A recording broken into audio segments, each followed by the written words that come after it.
God's already promised his kingdom is coming. He's going to establish his reign on this earth.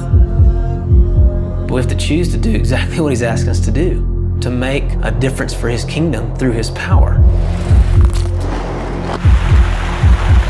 My hope is that we're going to see God's kingdom built and established in Nepal. Most of the highest mountains in the world is where the Tibetan people are. A little over 20 ethnic Tibetan groups throughout Nepal. So I just kept thinking somebody needs to go to these people. God was saying, yes, somebody does need to go. That person is you. God's called us to go as a family. Having kids is such an extra blessing. God uses them in so many incredible ways. Some of our areas takes over 2 weeks of travel. Landslides happen and block the way. Weather changes, and on a dime we can get caught in the snow. They don't stop us from sharing the gospel. To be Tibetan is to be Tibetan Buddhist. Underneath there's a lot of emptiness. There's just so much suffering in this life, and the only way not to suffer is to not exist. There's no security, no way to be sure what's going to happen.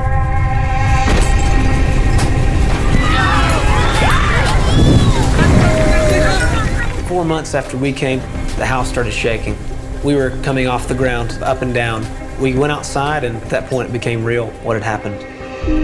At the time of the earthquake, one village that had been completely covered. A glacier broke, caused this huge landslide. Covered it in 100 feet of rubble.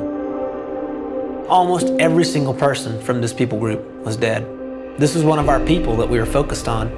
And I was reminded at that point of God's promise that someone from every tribe, every tongue, and every nation will be at the foot of Jesus. We have a team from our home church joining us on this journey. My sending church has been a vital part of my story. I was discipled from this church. Without them, I wouldn't even be here.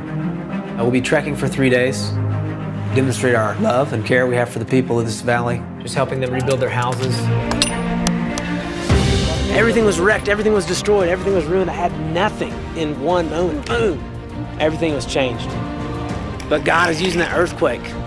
God restores people. God makes things new. Start fresh spiritually with a relationship with Christ.